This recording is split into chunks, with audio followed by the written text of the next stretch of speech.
Hi everyone, hope you all are doing good. In my previous shot, I had informed that very soon I'm coming up with a video which I hope will help parents, caregivers, whoever who has been recently had their children, their wards assessed with ADHD, and now they are worried about what does the future look like, and how is their child going to cope in this big wild world. As parents, what can they do, what should they expect, and much more. I also had told very clearly, which I'm repeating again, this is just to help parents from my journey with my child. This need not be like a golden rule book that it has to be the same way. No, not at all. This is just a small way of mine to, let parents know that please do not lose hope. There is hope. There is a lot of joys that are awaiting you. There's a lot of, happy moments coming if you feel at this moment that, things don't look bright, or that this is all darkness and you don't know where, how, what, and how this child is going to, pick up. So, because I have been here, say, quite a few years back, a little bit about my child. If you have not seen my previous videos, my child was medically assessed with ADHD 3 years back, when my child was 6 years old. And we as parents had a lot of discussions among ourselves, with professionals, with the medical world, a lot of things. We read about it, we got ourselves informed, and we as parents decided the best thing for our child is definitely therapies, but also medication. And we chose to go down the path of medication with therapies with home programs.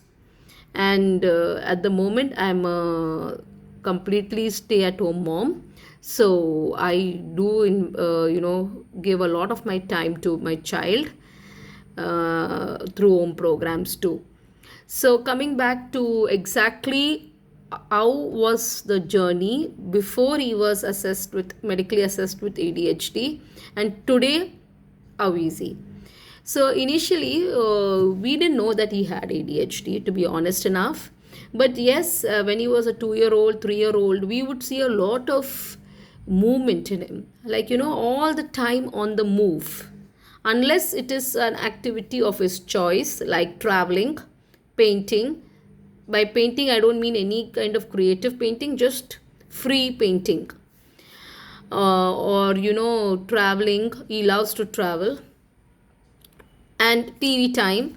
Apart from 3 4 activities, in rest things, especially when it came to doing worksheets, like in nursery and all, you have these worksheets, or you have writing, coloring. He was nowhere close to even going near that paper or going near that activity. Getting him to do all that things which were like very mental straining, mental lot of attention required, he would avoid. Sitting tolerance was pretty bad. Apart from TV time, traveling time, and painting time, was pretty bad. And by 4.5 years, we did see that it is increasing, and lockdown added to it even more. We were given a little hint about it when we had a meeting with our pediatrician and subsequent doctors, but formally medically assessment in black and white came at the age of 6.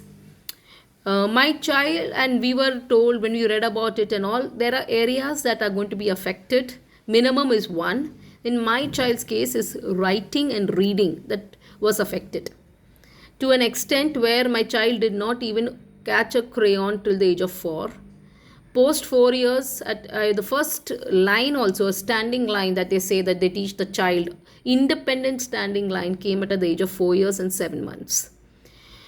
Very soon we started his therapies, but before that, only from the age of 2 years and 11 months, because of his speech delay, My child was in therapies already, but with ADHD being assessed, he started his behavioral therapy.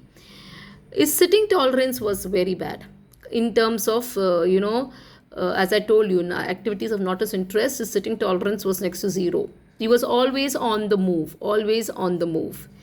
But what we as a family decided is, social functions, social gatherings, parks, outings will always be a part of his and our life, because getting the child socially involved, socially engaged is very important.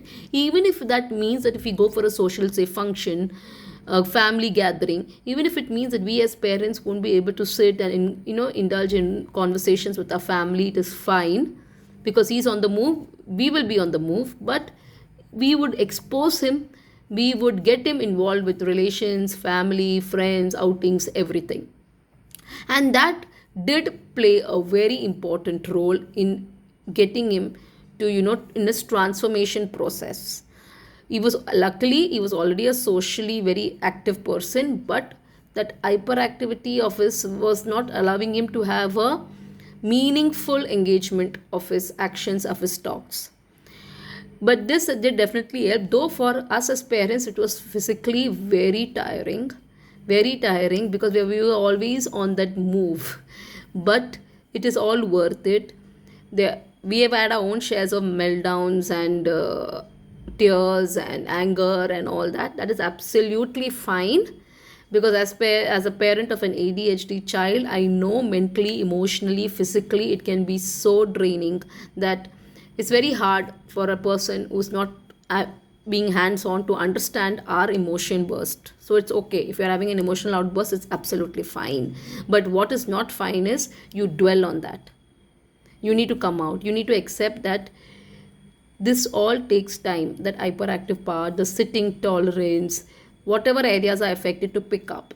So as I said, that time I had a lot of questions. If he's not going to read, if he's not going to write, if he's not going to sit, how is he going to make a move in this world? How is he going to survive? I had so many questions, but with the continuous therapies, home programs, this medication, everything played a very important role. He did not write anything, not even a single alphabet, till at least 8 years. From the age of 7 years and 10 months, he sitting tolerance increased drastically. Without medication also, he is very comfortable to sit continuously on one spot in public gatherings for an hour or two or three. There is no problem. This year on, he started writing alphabets. He's just started, he's now 9. He's just started alphabets, and when he has started, he has just picked up in less than 1 month. He has come from A alphabet to T alphabet, but definitely confidence is not that great, so needs a lot of practice. Reading has started, 3-letter words.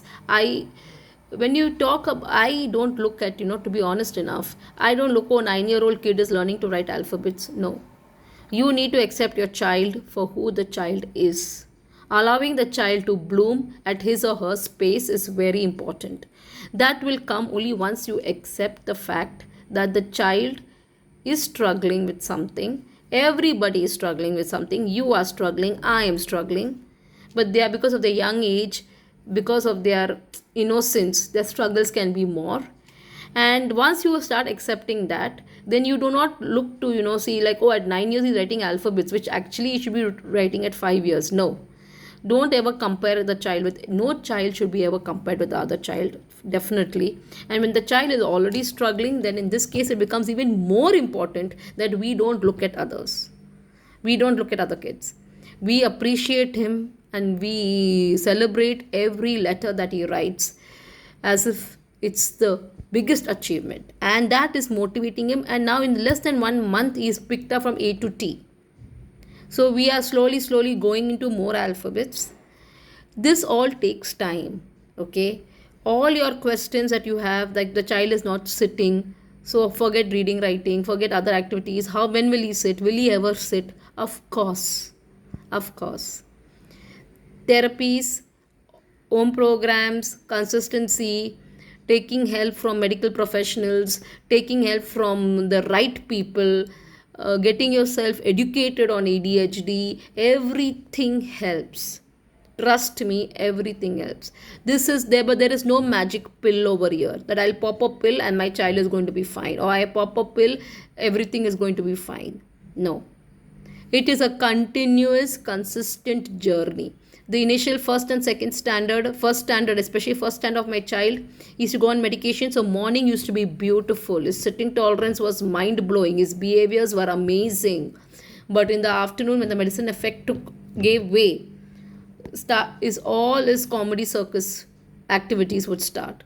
But you need to find a school that is very open, understanding, empathic, compassionate to this child, to children who are struggling, and to the parents. It plays a very big role.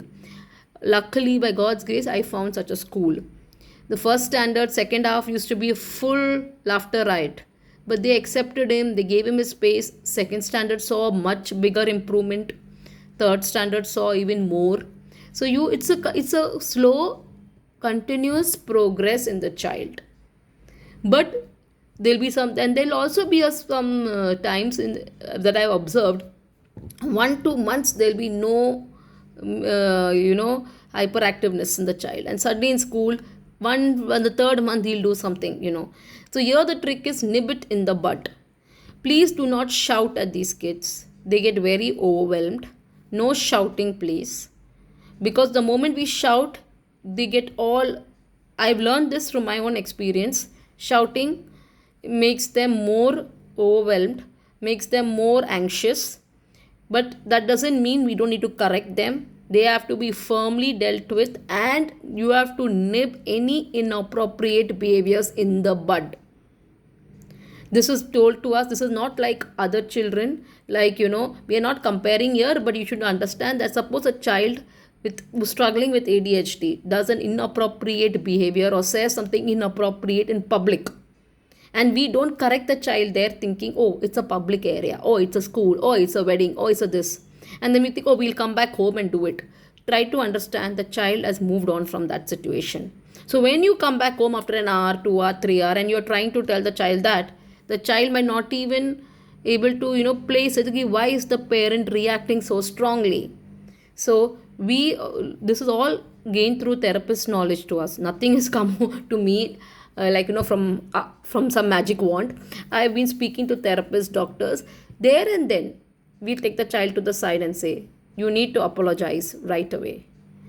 This is what you have done. This is not accepted. We do not like it. In a firm, strong voice, making eye contact, no shouting, no yelling. So these are type of small tips that I would like to share. Please trust me, whatever are your fears, instead of dwelling on their fears, get yourselves educated. Speak to the doctor, speak to the therapist, try to understand how you can help the child. Give it time. Whatever tips you are following, whatever programs you are following, be consistent.